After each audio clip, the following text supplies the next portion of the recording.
Imaginez un instant que tout ce que vous pensiez savoir sur l'amour, la foi, la lumière et la vérité commence à s'effondrer. Que vous viviez entouré de confusion spirituelle, de doctrines contradictoires, de paroles vides qui sonnent justes, mais qui ne transforment rien. Tel était le monde auquel l'apôtre Jean était confronté lorsqu'il écrivit cette lettre. Et peut-être, si nous sommes honnêtes, c'est aussi le monde dans lequel nous vivons aujourd'hui. Vous est-il déjà arrivé de vous sentir perdu au milieu de tant de voix religieuses? Avez-vous déjà douté que Dieu vous aime vraiment, que vous suiviez le bon chemin, que vous soyez digne d'être appelé enfant de Dieu? Alors cette histoire, c'est pour toi. Car au milieu du chaos, Jean ne propose pas de religion, propose une relation. Elle ne propose pas de formules humaines, proclame une vérité éternelle. Et il le fait avec une tendresse qui transcende les siècles, vous parlant comme un père spirituel, comme quelqu'un qui n'a plus de temps à perdre en détours et qui désire, plus que tout, afin que vous ayez la certitude, afin que vous ayez la vie, afin que vous ayez le Fils. Préparez-vous à découvrir l'histoire complète du livre de 1 Jean, une lettre qui ne se contente pas de répondre aux questions, guérit les blessures, une lettre qui non seulement expose des erreurs, allume la lumière. Une lettre qui ne se contente pas de dénoncer le péché, il vous embrasse de l'amour parfait de Dieu qui chasse toute crainte. Ici, chaque mot a son importance. Et ce but, c'est toi. Permettez-moi de vous poser une question. Avez-vous déjà eu le sentiment d'être loin de Dieu, comme si vous marchiez dans les ténèbres, même en croyant en lui? Alors cette vidéo est pour vous. L'abonnez maintenant et activez les notifications, car vous découvrirez ici que l'amour de Dieu ne vous cherche pas seulement vous, cela vous transforme. Et pendant que vous regardez cette vidéo, n'hésitez pas à laisser un commentaire ci-dessous. Je veux rester dans le véritable amour. Répétez, je veux rester dans le véritable amour. Ce petit geste peut être l'étincelle qui allume la flamme de la foi chez quelqu'un qui a besoin de ces mots aujourd'hui. Commençons. 1. L'apôtre de l'amour élève la voix. L'histoire commence avec un vieil homme, un homme aux cheveux blancs comme la laine, au visage marqué par le temps et aux yeux qui en ont vu plus que quiconque ne pourrait l'imaginer. Ce n'est pas un homme ordinaire. C'est Juan le disciple bien-aimé, le dernier des apôtres vivants, celui qui reposa sa tête sur la poitrine de Jésus, celui qui se tint au pied de la croix quand tous les autres s'enfuirent, celui qui vit le tombeau vide et crut. De nombreuses années ont passé. Jérusalem a été détruite, les chrétiens se sont dispersés dans tout l'Empire romain. L'Église s'est développée, mais elle a aussi dû faire face à de nouveaux défis, faux enseignants, confusion doctrinale, absence d'amour véritable. Et au milieu de tout cela, Jean ne peut rester silencieux. Son cœur bat la chamade. Le vieil homme qui avait vu le Christ glorifié ressent qu'il est temps de parler, peut-être pour la dernière fois. Mais ce qu'il écrit n'est pas une lettre comme les autres. Elle ne commence pas par des salutations personnelles, ni ne mentionne une église en particulier. Jean ne veut pas perdre de temps. Il va droit au but. Il sait qu'il n'écrit pas sans conviction. Son message a du poids, il a de la substance, car il a vu, il a entendu, il a touché, il marchait aux côtés de la vie elle-même. Et donc, sans plus tarder ni longues introductions, elle élève la voix avec force, mais avec tendresse. Comme un père spirituel, veillant sur ses enfants, comme un berger conscient du danger qui rôde autour de son troupeau, comme un témoin qui ne peut rester silencieux. Ce qui était dès le commencement, ce que nous avons entendu, ce que nous avons vu de nos yeux, ce que nous avons contemplé et que nos mains ont touché concernant la parole de vie, quel message puissant. Elle ne colporte pas de mythes, elle ne partage pas d'idées empruntées. Elle donne témoignage d'une expérience vivante, réelle et incarnée. Il ne s'agit pas d'un concept, il s'agit d'une personne, Jésus, la parole de vie. Et non pas comme quelqu'un de distant, mais comme quelqu'un qu'il se laissait toucher, voir, entendre, quelqu'un qui vivait parmi nous. Jean avait été témoin de miracles dont les autres n'avaient entendu parler que dans des récits. Il avait vu le Maître changer l'eau en vin, multiplier les pains, ressusciter les morts et marcher sur l'eau. Il avait entendu sa voix dire « Je suis la lumière du monde, je suis le bon berger, je suis la résurrection et la vie. Et maintenant, alors que le monde commence à oublier, Juan se souvient lorsque beaucoup commencent à déformer le message, Juan le confirme avec autorité. Et il ne le fait pas froidement, mais avec passion, car l'enjeu est trop important. Jean n'écrit pas pour gagner des débats théologiques. Il écrit afin que nous puissions avoir la communion, afin que nous vivions dans la vérité, afin que nous revenions à l'essentiel, au Christ. Il dit « Nous vous annonçons cela afin que vous aussi vous soyez en communion avec nous. Or, notre communion est véritablement avec le Père et avec son Fils Jésus-Christ. » Le sentez-vous? John ne fonde pas une religion. Il invite les gens à une relation. Il connaît le chemin. Il a marché avec le Sauveur. Il a entendu sa voix. Et maintenant, avec l'encre de l'Esprit sur sa plume et le feu de l'amour dans son cœur, il élève la voix non pas pour imposer, mais pour guider. Non pas pour effrayer, mais pour éclairer. Non pas pour blesser, mais pour réveiller les cœurs endormis. L'apôtre de l'amour écrit, et chaque mot qu'il laisse sur le parchemin résonne à travers les siècles, jusqu'à vous parvenir. Car il ne s'agit pas simplement du début d'une lettre. C'est le cri d'un cœur qui a connu Jésus, et il ne peut rester silencieux. 2. La parole de vie est devenue réalité parmi nous. Imaginez un instant que quelqu'un entre dans une pièce plongée dans l'obscurité et allume une lumière qui ne s'éteint jamais. C'est ce qui s'est passé lorsque la parole de vie est venue dans le monde. Juan l'affirme avec une conviction qui découle non seulement du savoir, mais aussi de l'expérience. Il ne s'agit pas d'une histoire transmise oralement. Il le vit. Il l'a entendu, il l'a touché, et maintenant, avec des paroles empreintes de vérité, il nous présente le plus grand mystère de tous les temps. Le Dieu éternel s'est fait homme. La parole, celle qui existait dès le commencement, celle qui était avec Dieu et qui était Dieu, elle s'est manifestée dans la chair. Pouvez-vous imaginer ce que cela signifiait? Le Créateur de l'univers n'est pas resté distant, là-haut sur son trône céleste. Il n'a pas envoyé d'anges. Il n'a pas écrit de message dans les nuages. Il vit en personne. Il a abandonné sa gloire et est devenu comme nous. Il a parcouru nos rues, respiré notre air, s'est assis à nos tables. Et tout cela n'était pas une illusion, c'était réel. Jean s'en souvient parfaitement. Il était là, il a vu Jésus de ses propres yeux. Pas une figure lointaine, pas une vision spirituelle. Un vrai homme avec un visage, une voix, des mains qui se touchaient et des pieds qui se salissaient dans la poussière des routes de Judée. Il l'entendit prononcer des paroles qui transperçaient l'âme, des paroles qui transformaient le pécheur, qui faisaient trembler les pharisiens et qui emplissaient d'espoir les plus humbles. Jean le vit pleurer près d'un tombeau, et puis ordonner aux morts de sortir. Il l'a vu toucher un lépreux sans crainte, regarder une femme adultère avec miséricorde, multiplier le pain par une prière. Mais plus que les miracles, plus que les prodiges, ce qui a marqué Jean, c'est ceci.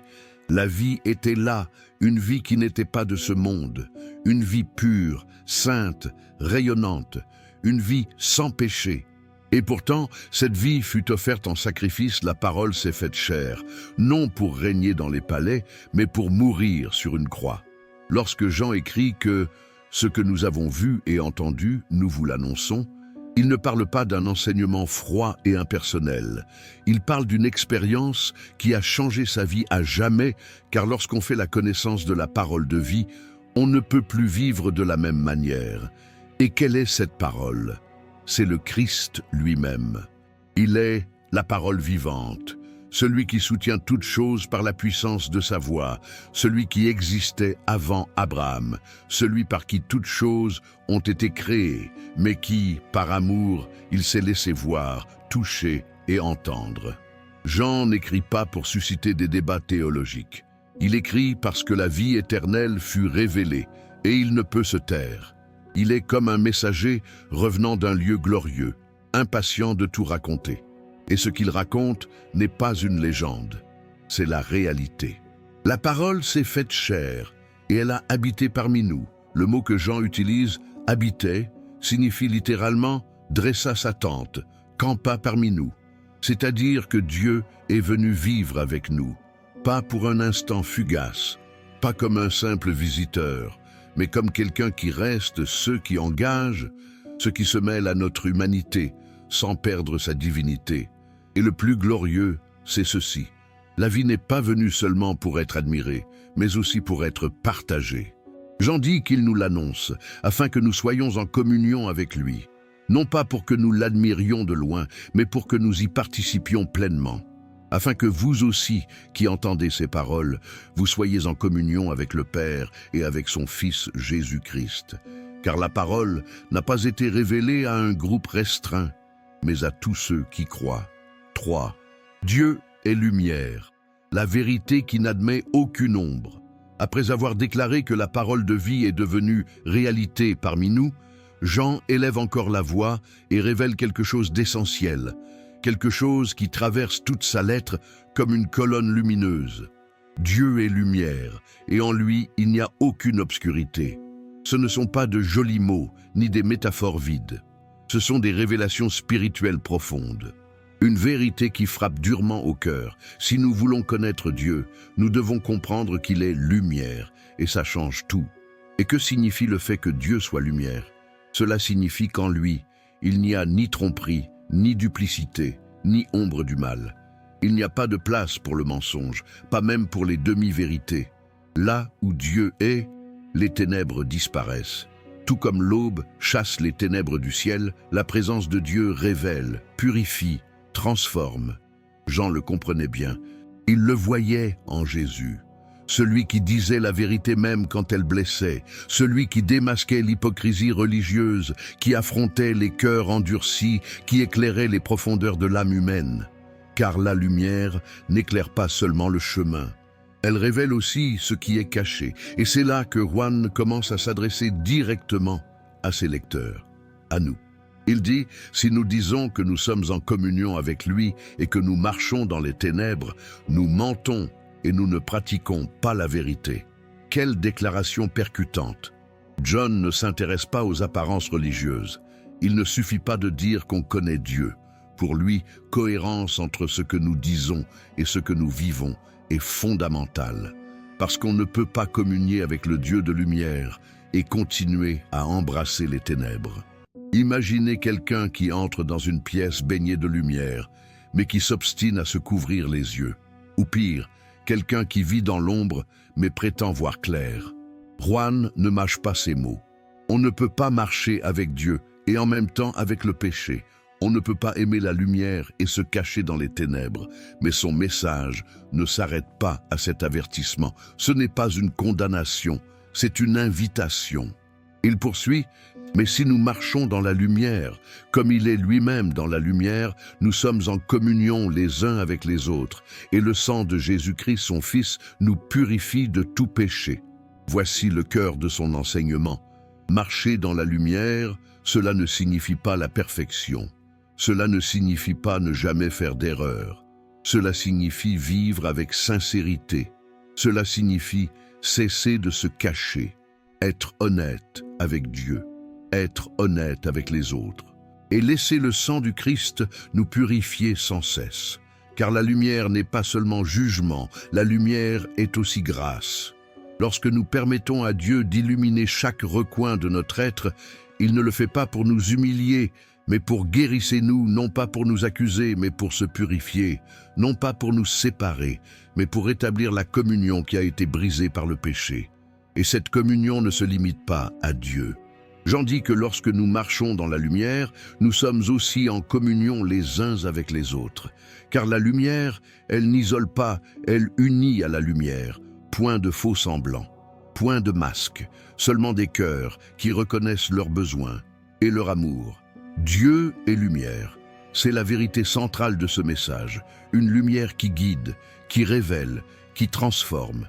Une lumière indomptable, insaisissable et incontrôlable. Une lumière qui, elle, nous appelle à vivre dans l'intégrité, dans la transparence, dans la vérité.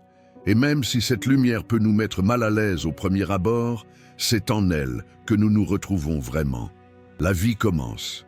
Si ce mot vous touche déjà, arrêtez-vous un instant, car vous ne regardez pas cette vidéo par hasard. Peut-être que Dieu vous rappelle qu'il ne veut pas d'une religion vide de sens, mais d'une véritable relation avec vous. Écrivez dans les commentaires dès maintenant. Seigneur, je veux marcher dans ta lumière. Répétez, Seigneur, je veux marcher dans ta lumière. Cette confession publique peut avoir un impact sur votre vie, et aussi sur celle des autres qui la liront. Et si vous ne l'avez pas encore fait, abonnez-vous à la chaîne et partagez cette vidéo avec quelqu'un qui a besoin de revenir à la vérité. Poursuivons ce récit transformateur. 4. Confesser ses péchés, le chemin vers la restauration. Le message de John ne se limite pas à une mise en garde contre les ténèbres. Il va bien plus loin, car il n'écrit pas pour accabler ceux qui échouent, ni pour accuser ceux qui trébuchent. Il écrit « Apporter l'espoir », et c'est là que se révèle l'une des vérités les plus belles et les plus puissantes de toute la Bible. Si nous confessons nos péchés, il est fidèle et juste pour nous les pardonner et nous purifier de toute injustice. 1 Jean 1,9. Arrêtez-vous un instant et laissez ces mots pénétrer au plus profond de votre âme. Il n'est pas dit « si vous ne péchez jamais ». Il n'est pas dit « si vous parvenez à tout surmonter avant de venir à Dieu ». D. Si vous avouez. Car Jean sait que nous avons tous péché, tous, quelles que soient vos bonnes intentions, le nombre de promesses que vous avez faites, le nombre de fois où vous avez essayé de bien faire. Nous tous, à un moment ou un autre, nous sommes tombés. Nous avons dit des choses que nous n'aurions pas dû dire. Nous avons pensé des choses erronées. Nous avons agi sous l'emprise de l'égoïsme, de la colère, de l'impureté ou de l'indifférence. Et voici la vérité. Le nier ne fait qu'empirer les choses. Juan le dit clairement. Si nous disons que nous n'avons pas péché, nous le faisons menteur, et sa parole n'est pas en nous. 1 Jean 1, 10. Il ne s'agit pas de se cacher. Il ne s'agit pas de se justifier, il s'agit de confesser. Mais que signifie réellement la confession? Il ne s'agit pas simplement de dire « j'avais tort ». Il s'agit de reconnaître le péché du fond du cœur, le voir avec les yeux de Dieu, l'appeler par son nom, sans hésitation. C'est ouvrir les portes de son âme, sans prétention spirituelle. C'est cesser de fuir et s'approcher du Père avec humilité. Et c'est là que le miracle se produit. Lorsqu'une personne confesse son péché devant Dieu, sans excuse, sans masque, sans duplicité, elle rencontre un Dieu qui ne rejette pas, mais qui restaure. Jean ne dit pas que Dieu est sentimental. Il ne dit pas que Dieu est faible. Il dit que Dieu est fidèle et juste. Fidèle à quoi? À sa promesse. Avec quoi seulement? Avec le sang du Christ. Car lorsque quelqu'un confesse son péché, la justice de Dieu ne s'abat pas sur le pécheur, mais honore le sacrifice du Fils. Le pardon n'est pas un acte arbitraire, il est le fruit de la croix. Chaque fois que nous nous repentons, Dieu ne fait pas comme si de rien n'était. Contemplez le sang de Jésus, et il dit « c'est payé, c'est propre, il est libre ». Et cela ne se contente pas de pardonner, il nettoie également. Dieu ne se contente pas d'effacer la culpabilité, transforme le cœur. La confession est le début d'un processus de restauration. C'est le premier pas vers une vie nouvelle, vers une véritable communion.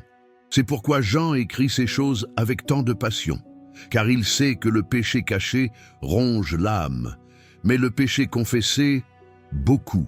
Voyez ce que dit le chapitre suivant. « Mes petits enfants, je vous écris ces choses afin que vous ne péchiez pas.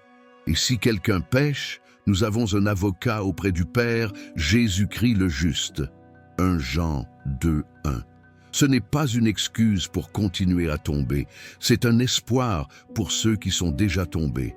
Le message de Juan est clair, nous péchons tous. Nous pouvons l'avouer. Et si nous le faisons, Dieu nous pardonne et nous purifie. Il ne nous humilie pas, il ne nous condamne pas, cela nous ressource. Voilà le cœur du Père. Et voilà la puissance de la grâce qui se déverse lorsqu'on cesse de se cacher et qu'on décide de se confesser. 5. Jésus, notre avocat au ciel. Imaginez un instant que vous êtes au tribunal. Vous vous tenez au milieu d'une grande salle, en silence. Tout ce que vous avez fait est exposé. Impossible de le dissimuler. Vos erreurs, vos pensées les plus intimes, vos échecs, vos faiblesses, tout est là devant le juge.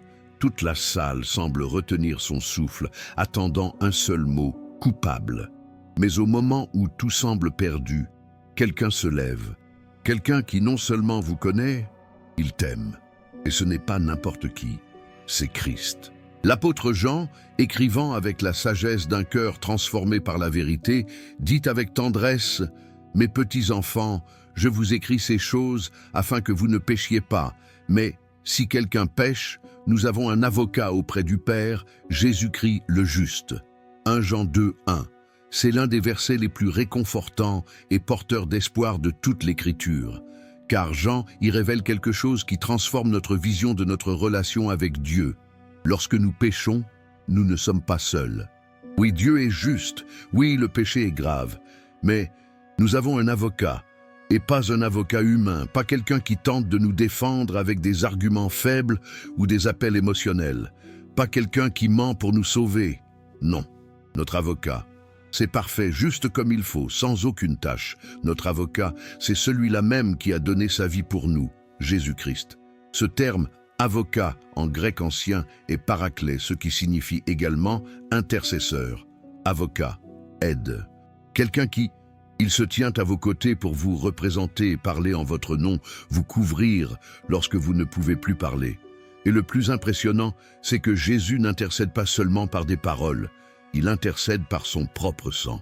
Juan poursuit, « Il est lui-même la propitiation pour nos péchés, et non seulement pour les nôtres, mais aussi pour ceux du monde entier. » 1 Jean 2, 2. Savez-vous ce que signifie propitiation? Cela signifie satisfaction complète du jugement. Autrement dit, Jésus ne se contente pas de prier pour nous, il a déjà payé pour nous. Quand l'ennemi tente de vous accuser, Jésus ne conteste pas les faits. Il ne dit pas « Diego n'a jamais péché » ou « Marie a toujours fait ce qui était juste ». Non, il dit « Oui, il a péché, mais je l'ai payé. Mon sang le recouvre. J'ai pris sa place. Ma justice l'entoure. Et c'est pour ça que c'est propre. » Juan écrit avec passion pour que nous puissions comprendre quelque chose d'essentiel. Le pardon n'est pas fragile. Le salut n'est pas incertain. Notre espoir, cela ne dépend pas de nos performances d'aujourd'hui, mais de la perfection du Christ en toutes choses. Bien sûr, cela ne donne pas le droit de pécher. Au contraire, Jean commence par dire « Je vous écris ces choses afin que vous ne péchiez pas ». Il sait que ceux qui aiment le Christ ne veulent plus chuter, mais il sait aussi que la réalité du péché existe toujours. Et quand nous tombons, nous devons savoir que nous ne sommes pas impuissants. Le Christ ne se lasse jamais de nous défendre. Il ne nous abandonne jamais. Il ne renonce jamais à son engagement de nous sauver pleinement. Il continue d'intercéder auprès de Dieu au ciel, les mains marquées par les clous, comme témoignage éternel que la dette a déjà été annulée. Voilà notre confiance, voilà notre paix, voilà notre victoire. Jésus est notre avocat. 6. Le véritable amour se manifeste par l'obéissance. Quand on parle d'amour aujourd'hui, on pense souvent aux émotions, aux mots doux, aux gestes romantiques ou aux sentiments passagers. Mais quand l'apôtre Jean, elle, parle d'amour dans sa lettre, elle ne parle pas de quelque chose de superficiel. Elle parle d'une preuve profonde, visible et transformatrice. Pour Juan, le véritable amour, il est démontré, il ne se limite pas aux mots. Il ne se résume pas à des déclarations sentimentales. Il ne se vit pas seulement dans les chansons ou les phrases. Le véritable amour, l'amour qui vient de Dieu, elle se manifeste par l'obéissance. C'est pourquoi il déclare avec force et clarté « Voici comment nous savons que nous le connaissons, si nous gardons ses commandements. » 1 Jean 2, 3. Arrêtez-vous un instant et réfléchissez-y. John ne dit pas « Si nous allons à l'église tous les dimanches ». Il n'est pas dit « si nous parlons bien de Dieu ». Il dit « si nous obéissons ». Pourquoi connaître Dieu? Il ne s'agit pas seulement de le connaître. Il ne s'agit pas d'accumuler des connaissances bibliques. Il ne s'agit pas de réciter des versets par cœur. Connaître Dieu, c'est vivre en obéissance à sa volonté. C'est marcher chaque jour avec le désir sincère de lui plaire, de soumettre nos cœurs à sa parole, de nous aligner sur son caractère. Et c'est pourquoi Juan n'a pas peur d'affronter celui qui dit « je le connais » et qui ne garde pas ses commandements, est un menteur, et la vérité n'est point en lui. 1 Jean 2, 4. Quelle déclaration directe, car le véritable amour ne peut coexister avec une rébellion constante, avec une vie qui refuse de changer.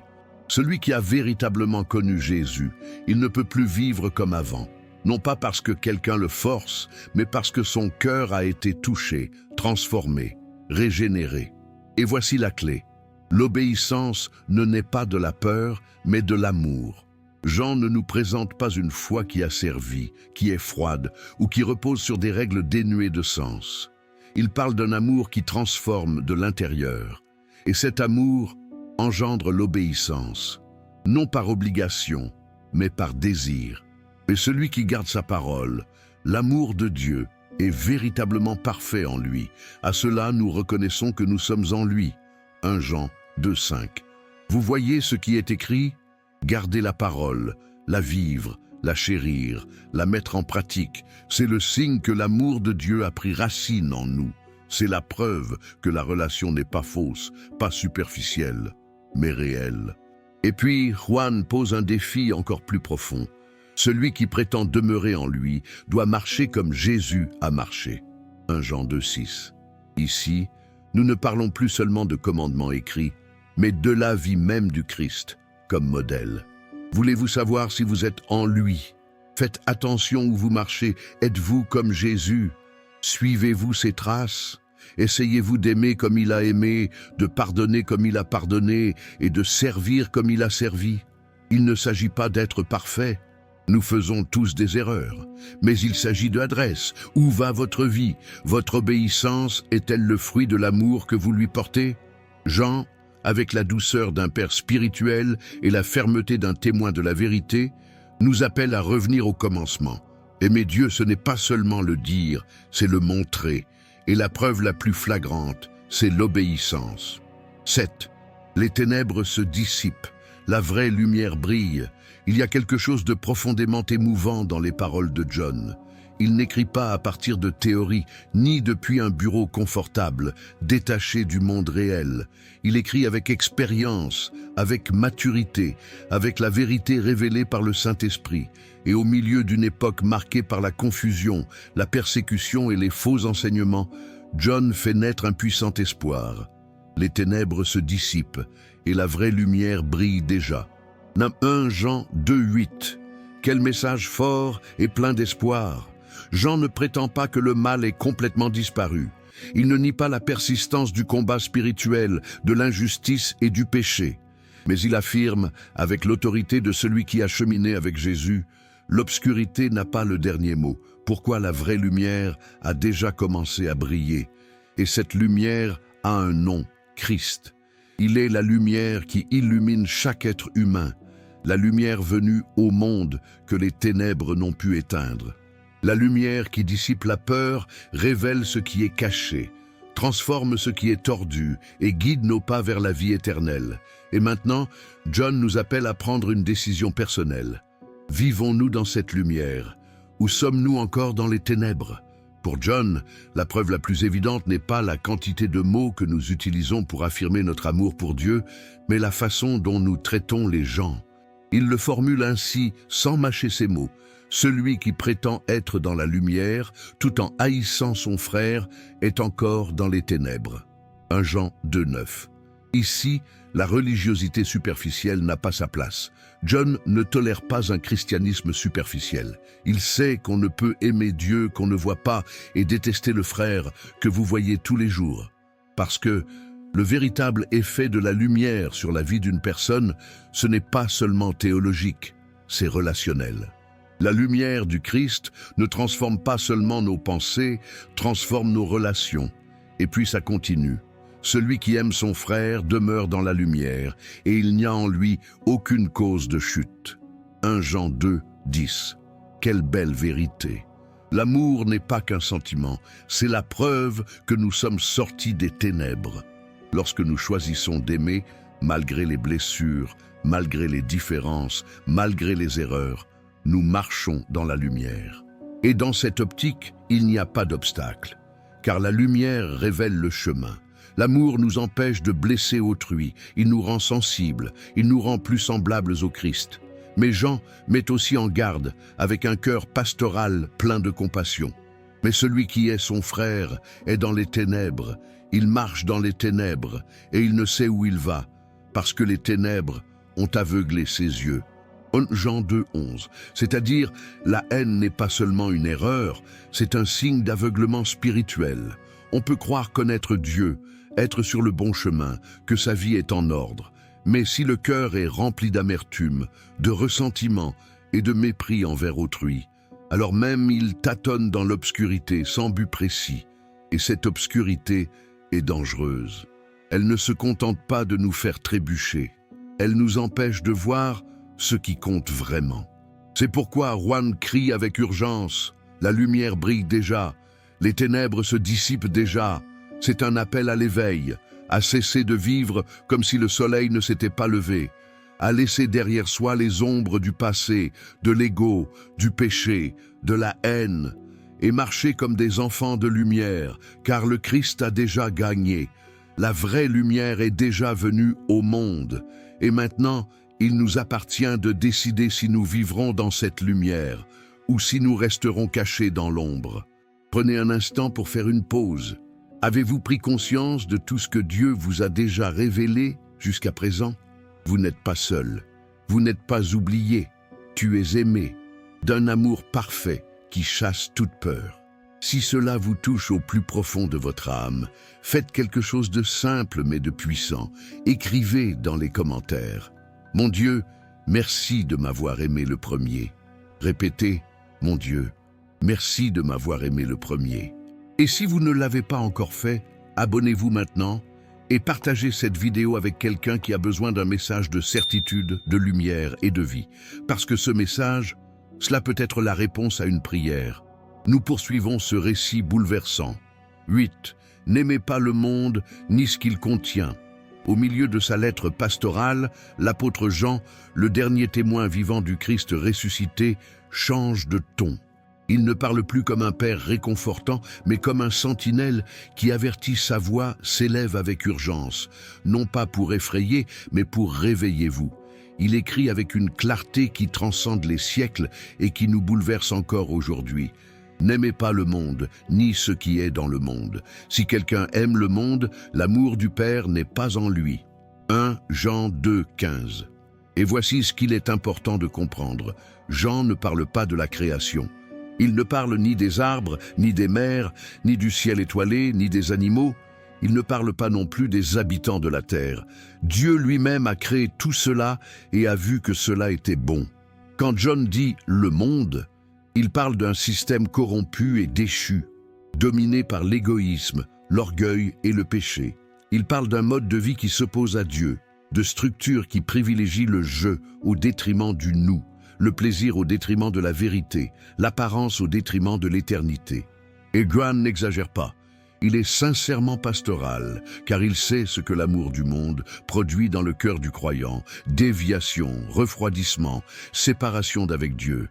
C'est pourquoi il dit sans détour, « Si quelqu'un aime le monde, l'amour du Père n'est pas en lui. » Il n'y a pas de juste milieu. On ne peut avoir un pied dans la lumière et l'autre dans les ténèbres. On ne peut pas dire « j'aime Dieu » et en même temps vivre au sein d'un système qui le rejette. Puis Juan approfondit son propos en expliquant « Qu'y a-t-il dans ce monde que nous ne devrions pas aimer? Car tout ce qui est dans le monde, la convoitise de la chair, la convoitise des yeux et l'orgueil de la vie ne vient pas du Père, mais du monde. 1 Jean 2, 16. Arrêtez-vous et observez ces trois expressions. 1. Les désirs de la chair. C'est cette quête effrénée du plaisir, ce besoin de satisfaire ses pulsions à tout prix, sans filtre, sans retenue. C'est vivre guidé par l'instinct et non par l'esprit. 2. Les désirs des yeux. C'est de la cupidité déguisée en admiration. Voir, désirer, vouloir toujours plus, ne jamais être satisfait.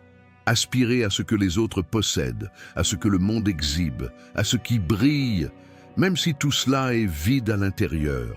3. La vanité de la vie.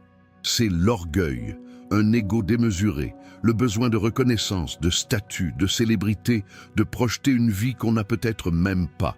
C'est ériger un trône pour le moi au plus profond de son cœur. John nous l'affirme avec une certitude absolue. Tout cela ne vient pas du Père. Et aussi attrayant que cela puisse paraître, il a une date d'expiration. Et le monde passe, et ses désirs aussi.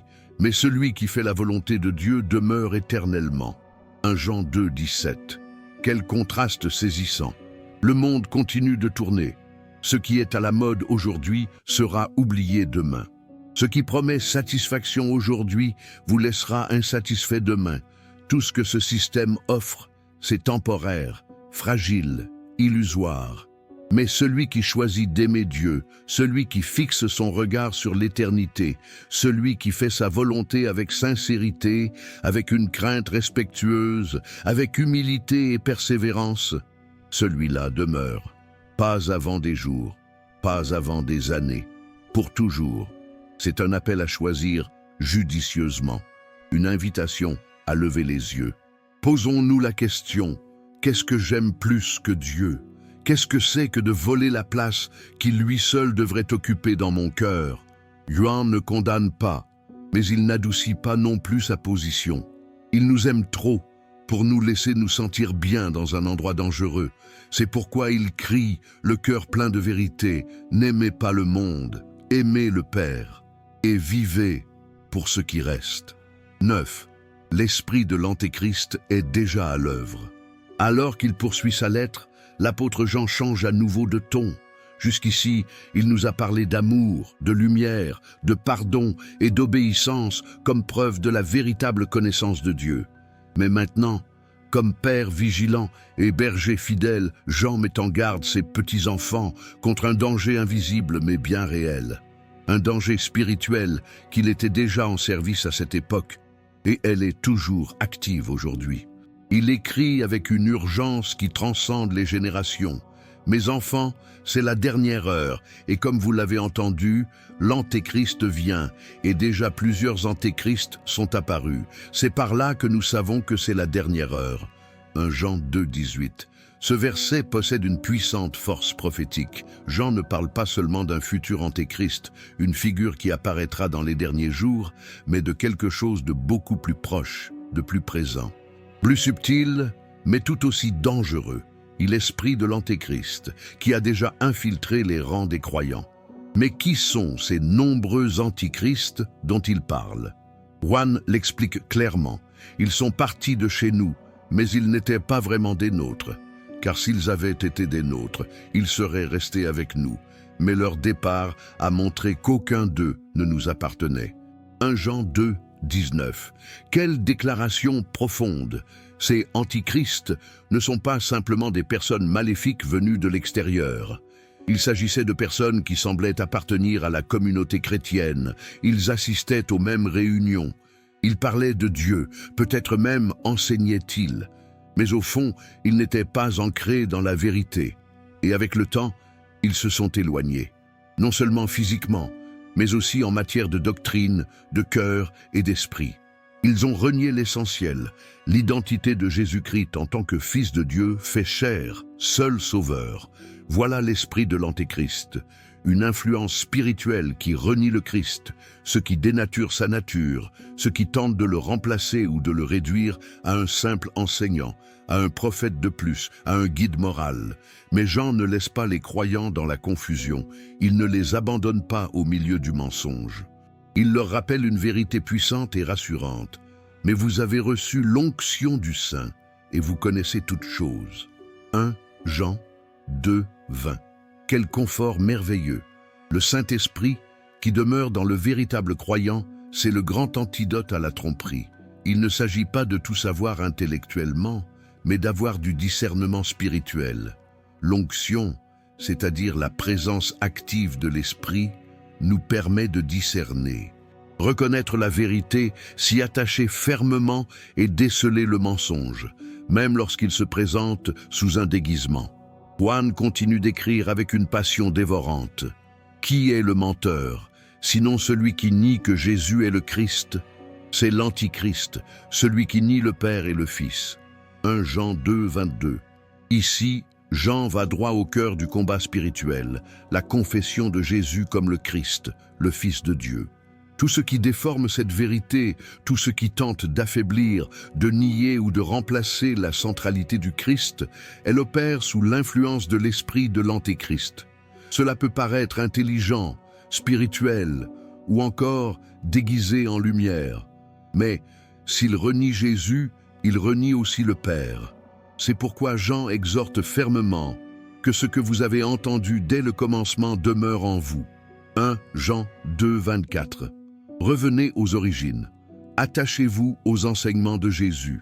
Ne recherchez pas les nouveautés dangereuses. Ne vous laissez pas emporter par les modes religieuses ou les théories humaines. Demeurez dans la pure vérité de l'Évangile, car l'esprit de l'Antéchrist agite avec ruse, divisant, semant le doute, promouvant la confusion. Mais l'Esprit de Dieu protège les siens, et ceux qui demeurent en Christ, ils ne seront pas vaincus. 10. Demeurez en lui, afin de ne pas avoir honte à son retour.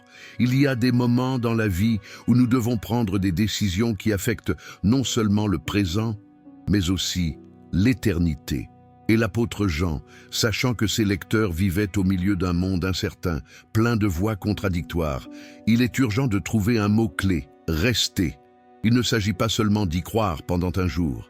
Il ne s'agit pas seulement de bien démarrer. Il s'agit de demeurer en Christ jusqu'à la fin. C'est pourquoi elle écrit avec tendresse, mais aussi avec autorité. Et maintenant, petits enfants, demeurez en lui, afin que, lorsqu'il paraîtra, nous ayons de l'assurance et que nous ne soyons pas honteux de nous détourner de lui à son avènement. 1 Jean 2, 28. Ce verset renferme une vérité profonde et directe. Jésus reviendra, pas comme un enfant dans une crèche, pas comme un serviteur souffrant. Il reviendra comme glorieux roi Seigneur des seigneurs, juge des vivants et des morts. Et Jean veut préparer les croyants à ce jour, car il n'y aura que deux types de réactions à son retour. Confiance pour ceux qui sont restés en lui, honte pour ceux qui se sont éloignés. Et c'est là que le mot « rester » devient vital. Ce n'est pas une voix passive. Cela ne signifie pas simplement « ne bougez pas ». En grec ancien, « rester » menu, implique demeurer, rester en communion, continuer unis, ne pas se lâcher. Autrement dit, vivre jour après jour, instant après instant, s'accrocher au Christ. Pas seulement lors d'une cérémonie religieuse, ni même en pleine crise, mais dans la routine, dans le secret, dans l'intimité avec Dieu, dans la fidélité invisible que seul le ciel voit. Joanne comprend que beaucoup ils commencent bien, mais ensuite ils se refroidissent. Autres, ils semblent proches, mais seulement en apparence. Et certains même, ils s'éloignent sans s'en rendre compte, séduits par le monde, par la tromperie ou par l'épuisement spirituel. C'est pourquoi leur appel est urgent. Demeurez en lui. Ne vous éloignez pas de lui. Ne vous laissez pas distraire. N'échangez votre fidélité contre rien. Et il l'affirme pour une raison convaincante, afin que, lorsqu'il apparaîtra, car ce moment viendra, ce n'est pas une question de si, mais de quand Jésus viendra. Et quand il viendra, tout ce qui est caché sera révélé. Les cœurs seront mis à nu, leurs véritables intentions deviendront claires. La façade va s'effondrer, et seulement la réalité spirituelle de chaque personne. Alors, Jean demande sa plume flamboyante sous l'esprit. Voulez-vous vous présenter devant lui avec honte ou avec confiance? Et la réponse réside dans ce que vous faites maintenant, dans ce que vous décidez aujourd'hui. Vous demeurez en lui, même si personne ne vous voit. Vous la recherchez, vous l'aimez, vous lui obéissez, même lorsque vous êtes seul. Votre foi, il est inflexible dans le secret, pas seulement dans la sphère publique. Et cet appel n'est pas empreint de culpabilité, il est empreint d'amour. Parce que Juan sait que celui qui demeure en Jésus ne sera jamais déçu. Celui qui marche avec lui, même s'il trébuche, se relève. Celui qui l'aime, même s'il est faible, est soutenu par sa grâce. Celui qui patiente, même si le monde se moque de lui, sera récompensé par la gloire. C'est pourquoi il écrit comme un père à ses enfants. Les petits-enfants demeurent en lui, car ce jour glorieux approche. Et il n'y a pas de plus grande victoire que le voir face à face, et courir vers lui sans peur, sans culpabilité, sans honte. 11.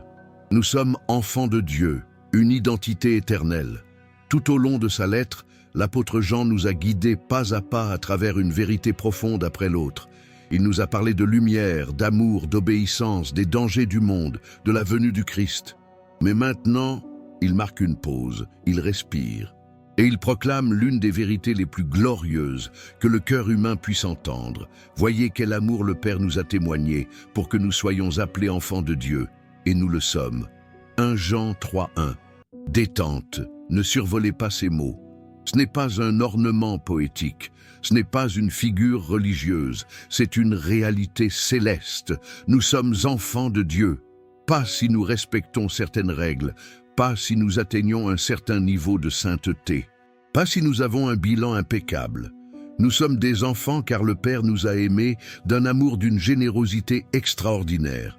Un amour qui nous adopte, qui change notre nom, qui nous donne accès, héritage, identité. Et John le dit avec étonnement. Regardez, contemplez, arrêtez-vous et observez. Quel genre d'amour est cela? Parce que ce n'est pas un amour ordinaire, c'est un amour qui transforme les ennemis en famille. Un amour qui nous relève de la poussière et nous fait asseoir à la table du roi. Un amour qui non seulement pardonne, adopte. Et au cas où certains en auraient encore des doutes, Juan réaffirme « Et nous le sommes ». Pas « Nous le serons un jour ». Pas « Espérons que nous le deviendrons ».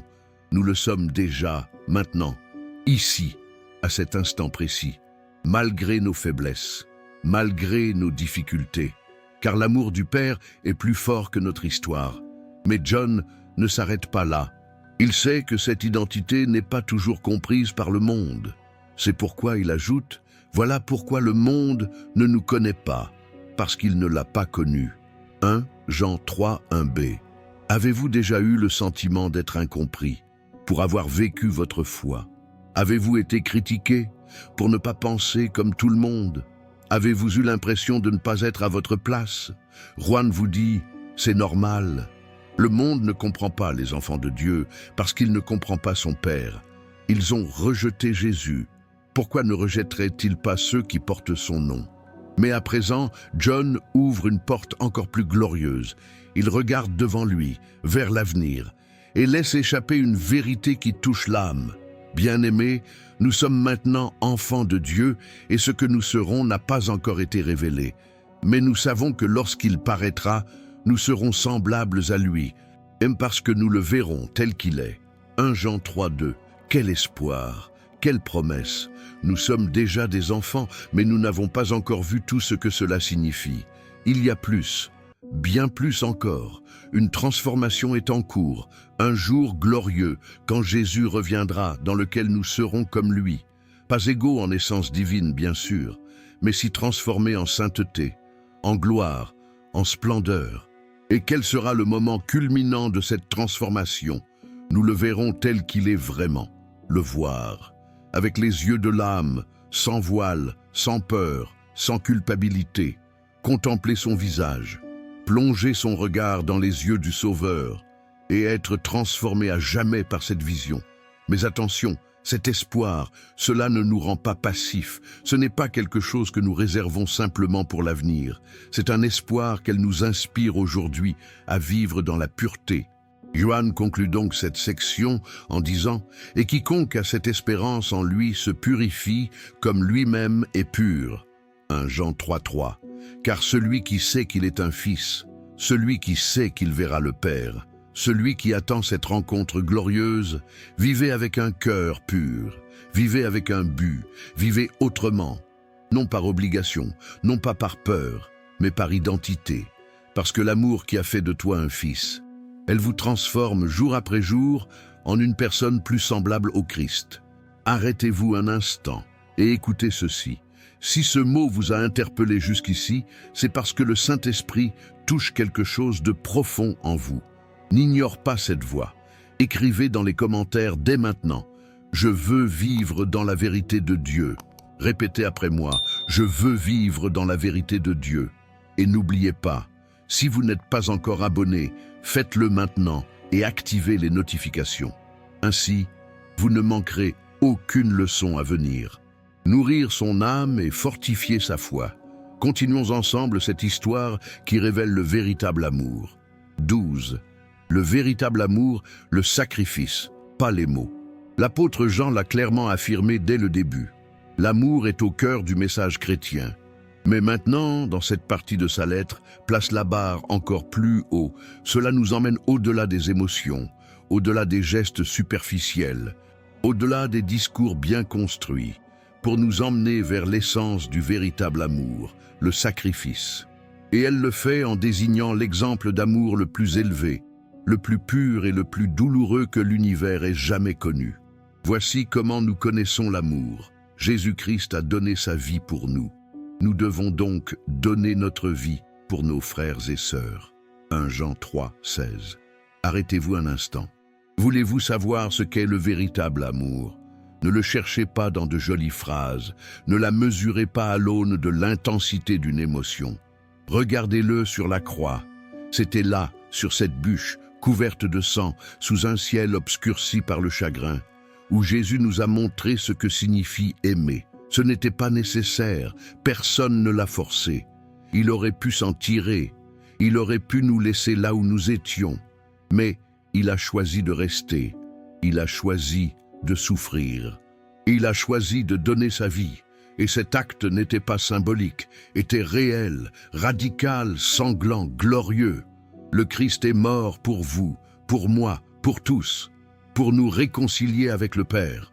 Et maintenant, John déclare courageusement, de même qu'il a donné sa vie pour nous, nous devons nous aussi donner notre vie pour nos frères et sœurs. C'est ça le véritable amour. Un amour qui se donne, un amour qui ne calcule pas, un amour qui est donné sans attendre de récompense. Mais Jean, sachant que beaucoup pourraient tenter de réduire ce message à quelque chose de purement spirituel ou abstrait, elle fait entrer l'amour dans le concret, dans le domaine du quotidien. Mais si quelqu'un possède les biens de ce monde et voit son frère dans le besoin et qu'il lui ferme son cœur, comment l'amour de Dieu demeure-t-il en lui? 1 Jean 3, 17. Quelle franchise! Il ne s'agit pas de discours, il s'agit d'action. Si vous voyez quelqu'un dans le besoin, pas en théorie, mais juste devant vous, et que vous avez les moyens de l'aider, mais tu endurcis ton cœur, si vous fermez les yeux, si vous justifiez votre indifférence, alors cet amour que tu prétends avoir pour Dieu n'existe pas. Pourquoi le véritable amour ne se limite pas? Il s'étend. Il ne s'attend pas à ce qu'on le supplie. Il s'avance. Il n'aide pas par intérêt personnel, mais par compassion.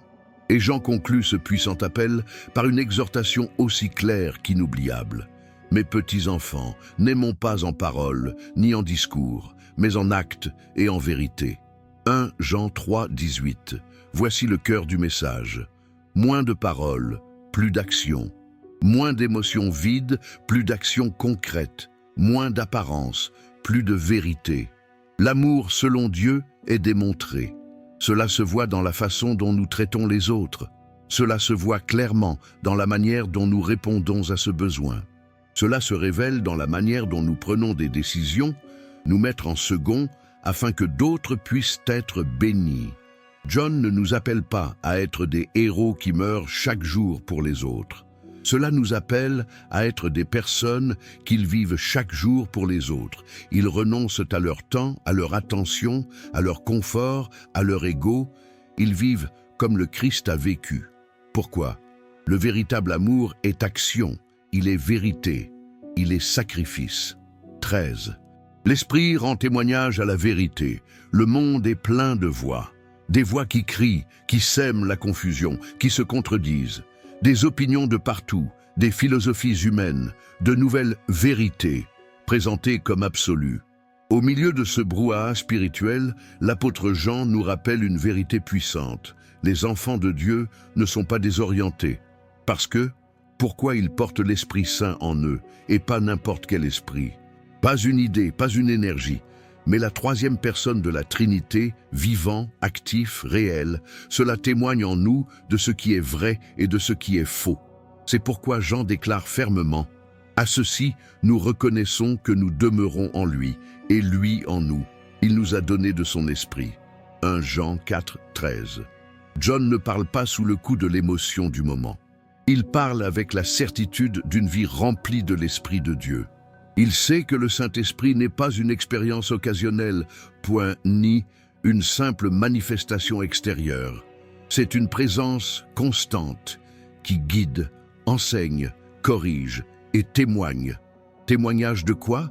À propos de quoi Jésus est le Fils de Dieu, envoyé par le Père pour être le Sauveur du monde. À propos de quoi la vérité est en lui. À propos de quoi la communion avec Dieu n'est pas une illusion, c'est une réalité. Et il le dit avec une clarté absolue. Nous avons vu et nous témoignons que le Père a envoyé le Fils pour être le Sauveur du monde. 1 Jean 4, 14. Juan ne colporte pas de rumeurs. Il était là. Elle a vu Jésus guérir. Elle a vu ses larmes. Elle a vu la croix. Mais il l'a aussi vu ressusciter. Il l'a touché. Il l'a entendu. Il a mangé avec lui après sa victoire sur la mort. Et maintenant, de nombreuses années plus tard, l'Esprit Saint qui demeure en lui continue de témoigner de cette vérité. Et il en est de même pour vous, pour moi, pour tous ceux qui sont nés de nouveau. Comment le savons-nous? Parce qu'il y a quelque chose en nous qui nous convainc, qui nous confirme que cela ne nous permet pas de renier le Christ. Et cela ne provient pas de la viande. Cela vient de l'Esprit. C'est pourquoi Juan insiste, celui qui confesse que Jésus est le Fils de Dieu, Dieu demeure en lui, et lui en Dieu. 1 Jean 4, 15. Il ne s'agit pas seulement d'un aveu avec les lèvres, c'est une conviction profonde qui vient d'en haut. Une conviction que cela correspond au témoignage que le Saint-Esprit dépose dans nos cœurs. Quand on comprend que Jésus n'était pas seulement un bon professeur, mais le Fils de Dieu, le Sauveur, le Seigneur, lorsque vous lui abandonnez votre vie et décidez de le suivre, cet acte ne découle pas uniquement de votre raisonnement humain. Et l'Esprit œuvre en vous, illumine votre cœur, vous guide vers la vérité. Et cette vérité, il ne change pas, il ne vieillit pas, il ne s'affaiblit pas avec les années. C'est la vérité éternelle. Dieu a envoyé son Fils par amour. Et tous ceux qui croient en lui, qui confessent son nom, qui demeurent dans sa parole, vivent en communion avec Dieu. Mais attention, John ne parle pas de mysticisme, il parle de discernement, parce que l'Esprit qui demeure en nous, cela nous protège des erreurs. Cela nous alerte lorsque quelque chose ne vient pas de Dieu. La vérité nous apporte la paix. Et cela nous met mal à l'aise lorsqu'on nous présente un évangile falsifié. Par conséquent, dans un monde où tout semble relatif, le croyant qui possède l'Esprit ne marche pas perdu, marchez avec assurance. Pourquoi l'Esprit témoigne de la vérité? Et ce témoignage, c'est plus fort que n'importe quel mensonge. 14. L'amour parfait chasse la peur. Il existe une vérité qui peut radicalement changer notre façon de vivre, de ressentir et d'entrer en relation avec Dieu et les autres. Une vérité qui non seulement réconforte, mais elle libère l'âme de l'esclavage émotionnel le plus répandu de notre époque, la peur. Et c'est l'apôtre Jean, avec la sagesse de celui qui a vécu des décennies en communion avec le Christ, qui écrit cette sublime révélation. Il n'y a pas de crainte dans l'amour, mais l'amour parfait bannit la crainte, car la crainte suppose un châtiment, et celui qui craint n'est pas parfait dans l'amour. 1 Jean 4, 18. Ressentez-vous la puissance de ces mots? Juan ne parle pas de n'importe quel amour, il parle de l'amour de Dieu. Cet amour qui ne se mérite pas, qui ne s'achète pas, qui ne dépend pas de vos performances. Cet amour qu'il a été livré en premier, qui vous connaît parfaitement, avec vos erreurs, vos blessures, vos pensées les plus sombres, et pourtant, elle vous choisit, elle vous couvre, elle vous transforme. Et voici la clé. Lorsque cet amour pénètre véritablement le cœur, la peur disparaît. Car l'amour parfait ne laisse aucune place à la peur. Il n'y a ni crainte du jugement, ni angoisse de la punition, ni insécurité devant Dieu. L'amour parfait de Dieu brise les chaînes de la peur, comme la lumière dissipe les ténèbres. Juan l'explique simplement mais profondément. La peur recèle en elle le châtiment. Autrement dit, la peur, et en particulier la peur spirituelle, découle de l'idée que nous allons être punis, à propos de quoi Dieu attend que nous échouions, nous condamner. Et c'est cela que l'amour de Dieu détruit. Parce que lorsque nous comprenons que le Christ a déjà porté le châtiment sur la croix, que la colère de Dieu fut apaisée en lui, que la dette a déjà été payée, donc il n'y a rien à craindre. Oui, Dieu est saint. Oui, Dieu est juste. Mais il ne nous voit plus comme des ennemis, il nous voit comme des enfants. Et un fils bien-aimé, il n'a pas peur d'être rejeté par son père. Un fils qui a été accueilli, pardonné et réhabilité, vivre en paix. C'est pourquoi Jean déclare avec joie dans le verset précédent, « Nous l'aimons parce qu'il nous a aimés le premier ». 1 Jean 4, 19. Il ne s'agit pas d'imposer un amour religieux. Il s'agit de répondre à un amour qui nous a cherchés alors que nous étions perdus. Un amour qu'il ne s'attendait pas à ce que nous en soyons dignes, mais il nous a aimés alors que nous n'en étions pas dignes. Et cet amour, quand on y croit vraiment, qu'on l'accueille, qu'on le laisse emplir notre être, guérir les racines de la peur de l'échec, la peur du rejet, la peur du châtiment, la peur de ne pas être à la hauteur, la peur de l'avenir. Ils tombent tous un à un devant l'amour parfait du Père. Mais attention, Juan dit que celui qui craint n'est pas parvenu à la perfection dans l'amour. C'est-à-dire, l'amour est là, mais quand même, il n'a pas terminé tout son travail. Les plaies sont encore ouvertes, il reste des vérités à découvrir. Et c'est pourquoi le croyant a besoin de demeurer dans cet amour, s'approfondir dans cet amour, grandir dans cet amour. Car mieux nous connaissons le cœur du Père, la peur a moins de place pour nous gouverner. Et ainsi, pas à pas, l'amour parfait chasse toute peur, pas en criant, pas par l'effort humain, mais avec tendresse, avec vérité, avec présence. L'amour de Dieu entre et la peur s'en va. C'est clair. C'est aussi réel que ça. Voilà à quel point c'est puissant. 15. Le témoignage final. La vie éternelle dans le Fils. Après nous avoir accompagnés à travers la lumière et l'ombre, l'amour et la vérité, les avertissements et les promesses, l'apôtre Jean aborde le point culminant de sa lettre. Son message est limpide. Il ne fait aucune demi-mesure. Il ne laisse aucune place aux suppositions. Sa voix se fait plus ferme, plus directe, plus affirmative. Et ainsi, comme pour résumer tout ce qu'il a dit jusqu'ici, il déclare « Celui qui a le Fils a la vie. Celui qui n'a pas le Fils de Dieu n'a pas la vie. » 1 Jean 5, 12. En un seul verset, Jean divise l'histoire en deux voies, deux destins, deux réalités. Et elle le fait avec une clarté si absolue qu'aucune âme ne peut rester indifférente. Il n'est pas dit « Celui qui est bon a la vie » dans « Celui qui accomplit des œuvres religieuses a la vie ». Ni l'un ni l'autre, celui qui appartient à une tradition spirituelle a la vie. Non, celui qui a le Fils, Jésus, Christ, le Fils de Dieu. Pourquoi ? La vie éternelle n'est pas une récompense, c'est une relation. On ne peut ni le gagner, ni l'acheter. Elle est reçue en Christ.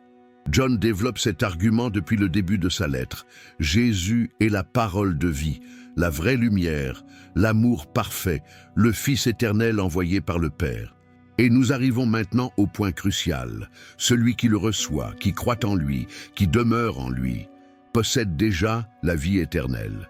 Oui, maintenant, pas demain. La vie éternelle ne commence pas à notre mort. Elle commence à notre renaissance. Lorsque nous ouvrons notre cœur au Christ, lorsque son esprit vient demeurer en nous, lorsque son amour nous transforme, que sa lumière nous guide, que sa vérité nous soutient, c'est là que commence la vie éternelle. Il ne s'agit pas seulement de durée, c'est de la qualité. Tu es plénitude, c'est la communion avec Dieu. Mais attendez, la seconde partie du verset est tout aussi forte que la première. Celui qui n'a pas le Fils de Dieu n'a pas la vie. Et ceci est un avertissement solennel. Parce que beaucoup de gens pensent être spirituellement vivants parce qu'ils suivent des valeurs, parce qu'ils font le bien, parce qu'ils méditent, parce qu'ils aident les autres. Mais s'ils n'ont pas le Christ dans leur cœur, ils n'ont pas de vie. Ils peuvent avoir une religion, une éthique, une discipline, mais ils n'ont pas la vie éternelle. Et c'est là que la lettre de John devient un appel urgent. Il ne s'agit pas d'être spirituel. Il ne s'agit pas de ressentir la paix. Il s'agit d'avoir Jésus-Christ comme Seigneur et Sauveur, confesser son nom, lui abandonner nos cœurs, vivre en lui. Jean, en tant qu'apôtre âgé qui a vu défiler des générations, qui a vu le Christ de ses propres yeux et a été témoin de sa puissance, il ne veut pas que quiconque se perde dans l'ombre. C'est pourquoi il a écrit ces choses. Pour être clair, pour que personne n'ait le moindre doute, afin que nous sachions, avec certitude, que la vie éternelle est dans le Fils. Et si nous l'avons, nous avons tout. Juan ne se contente pas d'une théorie, cela se termine par un témoignage. Je vous ai écrit ces choses, à vous qui croyez au nom du Fils de Dieu, afin que vous sachiez que vous avez la vie éternelle. 1 Jean 5, 13. Non pas qu'ils s'attendent à avoir, non pas pour qu'ils puissent croiser les doigts et voir ce qui se passe après la mort. Sinon, à quoi bon savoir, afin qu'ils puissent vivre en toute certitude, avec paix, avec joie. Pourquoi le salut n'est pas une probabilité, c'est une promesse accomplie en Christ. Ceci conclut cette lettre, non pas avec incertitude, mais avec affirmation, non pas avec la religiosité, mais avec la vie, la vraie vie, la vie éternelle, dans le Fils de Dieu. Après chaque mot écrit par Juan, après chaque avertissement, chaque promesse, chaque phrase emplie d'amour et de vérité, il ne reste qu'une seule question. Vivez-vous comme quelqu'un qui a le Fils, ou simplement comme quelqu'un qui l'a entendu de loin? Car si vous êtes honnête, vous reconnaissez peut-être que vous avez vécu dans la peur de l'échec, la peur de ne pas être à la hauteur, la peur d'être rejeté par Dieu, la peur de ne pas être prêt à son retour. Peut-être portez-vous le fardeau de la culpabilité lié à vos erreurs passées. Peut-être avez-vous eu le sentiment de ne pas mériter d'être appelé fils. Peut-être avez-vous confondu l'amour de Dieu avec l'amour conditionnel que ce monde vous offrait. Mais voici la vérité que Juan ne se lassait jamais de répéter. Dieu vous a aimé le premier. Dieu n'attend pas pour vous condamner. Il t'appelle pour te prendre dans ses bras. L'histoire complète du livre de 1 Jean n'est pas seulement une mise en garde contre le péché. C'est une révélation de l'amour parfait. Un amour qui ne dépend pas de ce que vous faites, mais plutôt de ce que le Christ a déjà accompli. Un amour qui ne se contente pas de pardonner votre passé. Elle vous transforme de l'intérieur. Un amour qui chasse toute peur. Cela vous donne une identité. Cela vous assure une sécurité. Cela fait renaître la lumière que vous aviez perdue. Jean a écrit pour que vous sachiez avec certitude que vous avez la vie éternelle. Et cette vie ne commence pas à la mort. Cela commence lorsque vous le recevez. Aujourd'hui, vous pouvez sortir des ténèbres. Aujourd'hui, vous pouvez cesser de vivre dans le doute.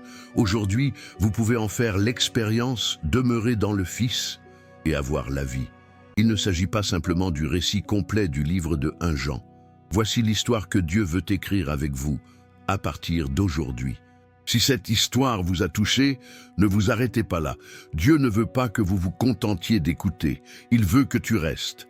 Demeurez dans son amour, demeurez dans sa lumière, demeurez en son Fils, parce que celui qui a le Fils a la vie. J'ai le Fils, j'ai la vie. Laissez un commentaire ci-dessous. Répétez avec foi. J'ai le Fils, j'ai la vie. Abonnez-vous maintenant si vous ne l'avez pas déjà fait et partagez cette vidéo avec quelqu'un qui a besoin de sortir de la peur et de marcher dans l'amour parfait de Dieu. On se retrouve dans la prochaine vidéo. D'ici là, demeurez en lui.